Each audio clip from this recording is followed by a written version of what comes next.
안녕하세요. 덕방연구소입니다. 먼저 얼마 전에 끝난 이 공인중개사 시험에 합격하신 분들에게 축하 말씀드리고요. 아쉽게 떨어진 분들은 이 내년에 다시 한번 도전해서 꼭 이루시길 바랍니다. 제가 이 영상에 이 썸네일 제목을 이 공인중개사 그까이 거 두어 달이면 붙어야지라고 좀 기분 나쁘게 표현을 해봤는데요. 저도 공인중개사로서 이 부동산 사무실을 운영하면서 이 공인중개사 시험이 어디 가서 이 무시당할 만한 시험은 결코 아니라는 것도 누구보다 잘 알고, 이쪽 계통을 사람들이 어떻게 보는지도 잘 알죠. 이 시험을 위해서 어떻게 공부했는지 정말 이 공인중개사 시험에 합격해 보신 분들만 알아요. 그런데 이 공인중개사 준비하시는 분들 이런 말 많이 들어보셨죠? 자기 친구, 자기 아는 사람은 그냥 대충 해서 두어 달 만에 합격했다고. 이 영상을 보시는 분들 중에 시험 공부를 해보신 분들이 많으실 텐데, 이런 얘기 들으면 기분이 어떠신가요? 솔직히 이런 소리 듣고 인정하는 사람은 거의 없을 거라고 보는데, 물론 머리가 정말 좋고 법학을 전공했다면 가능할 수도 있겠지만, 일단 공인중개사 시험은 외울 게 정말 살벌하게 많죠.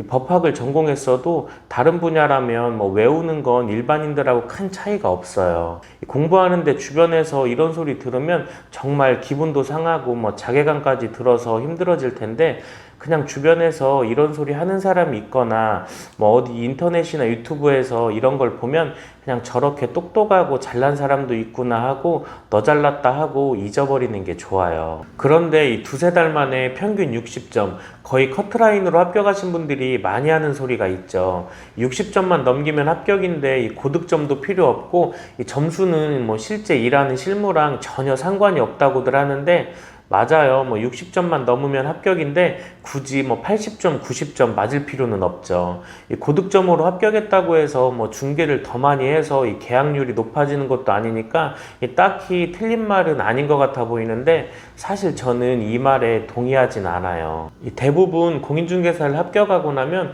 그때부터 바로 돈을 많이 벌 수 있다고 생각하시는데 전혀 그렇지 않죠. 이 실무를 알아야 사무실을 차려서 계약도 하고 돈을 벌 텐데, 아무것도 모르는 상태에서 이 사무실 오픈을 할 수 없으니까 보통은 직원으로 들어가서 물건 구하는 방법이나 광고하는 방법, 이 계약서를 작성하는 방법, 이런 실무를 최소 몇 달 동안은 배워야 이 부동산 사무실을 오픈했을 때 큰 문제 없이 운영할 수가 있어요. 그런데 이 중개사 시험을 커트라인으로 합격은 했는데 머릿속에 공부했던 내용이 확실하게 개념을 못 잡고 있으면 손님이 뭘 물어봤을 때 우물쭈물하게 되죠. 그럼 그 손님은 이제 옆에 부동산 가서 계약을 하죠.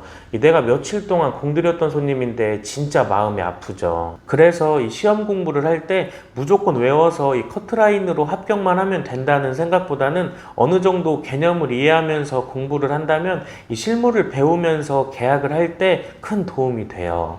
그때 공부했던 게 이 머릿속에 정확하게 남아있으니까 이 손님한테 브리핑하면서 신뢰감도 올라가고, 그러면 당연히 계약률도 높아지니까 바로 수입으로 이어지죠. 무조건 고득점으로 합격하는 게 좋다는 게 아니라 공부를 할 때 대충 하지 말고, 이왕 하는 거 남들보다 1시간씩 엉덩이 붙이고 열심히 하면 안전하게 합격할 수 있고 나중에 실무할 때도 도움이 된다고 생각을 하고요. 그리고 이 공인중개사 시험은 1년에 한 번 치러지는데 1, 2차로 나눠져 있죠. 이번 연도에만 이 40만 명 정도가 응시했다고 하는데 엄청난 숫자죠. 왜 이렇게 이 공인중개사 자격증을 따려고 하느냐? 요즘에는 이 직장 다니면서 저축해서 집 사는 게 정말 힘들어졌죠. 웬만한 아파트 한 채 사려면 4, 5억은 그냥 기본이니까 현실적으로 이 직장인들 월급만 가지고는 이 사기가 어려운데, 유튜브나 인터넷에서 부동산 투자해서 몇십억, 몇백억을 벌었다는 등 이런 유혹들이 많으니까 너도 나도 이 시험에 도전을 하게 돼요. 그런데 사실 이 합격률이 20% 정도밖에 안 돼요.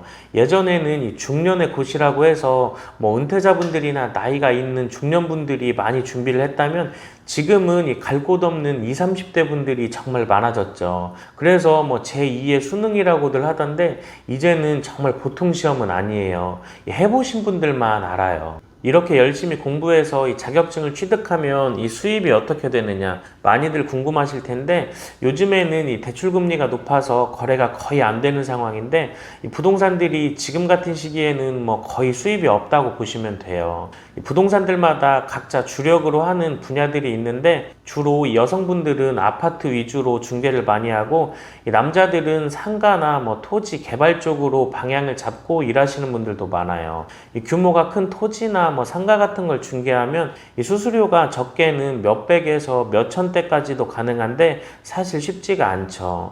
예를 들어 뭐 한 20억짜리 토지를 중개하면 한쪽에 1,800, 뭐 양쪽이면 3,600인데, 보통 이런 건들이 1년에 몇 건 안 되죠. 아예 없는 경우도 많고 수입이 정말 들쑥날쑥할 때가 많아요. 요즘처럼 거래가 안 될 때는 이 고정 수입이 있는 직장인들이 부러울 때가 많아요. 사람들이 이렇게 수수료율만 보고 이 부동산들이 돈을 많이 번다고 생각을 하고, 또 이런 것만 보고 이 중개사를 준비하시는 분들이 많은데, 사실 이 자격증 합격하고 이 실무도 열심히 배워서 직접 오픈해서 몇 년 동안 운영해 보시면 이 처음 생각했던 만큼 수입이 안 된다는 걸 느끼고 이 사무실 폐업하고 다시 직장 생활하시는 분들도 많아요. 그리고 막상 이 자격증을 취득해서 중개업을 해보니까 뭐 모든 일이 그렇겠지만 이 사람을 상대하는 일이 정말 힘들다고 느낄 때가 많은데, 보통 사람들은 공인중개사를 찾을 때 경계하시는 분들이 대부분이에요. 어떤 계약을 할 때 본인의 경제적 상황을 오픈해야 되고, 큰 돈이 왔다 갔다 하는 거니까 혹시나 자기가 손해를 본다거나 잘못될까봐 사소한 부분에도 경계하면서 큰 소리 내시는 분들도 많죠. 이 부동산이 과실이 있을 때는 당연히 그래도 되는데, 무조건 자기만 잘났다고 하는 이 막무가내인 손님들도 굉장히 많아요. 이런 부분들 때문에 이 중개업을 포기하시는 분들도 많죠. 뭐 오늘 이 공인중개사에 대해서 현실적으로 제 개인적인 생각을 말씀드렸는데요. 이 공인중개사 준비하시는 분들에게 조금이나마 뭐 도움이 되길 바라고요. 오늘 영상도 시청해 주셔서 감사드립니다.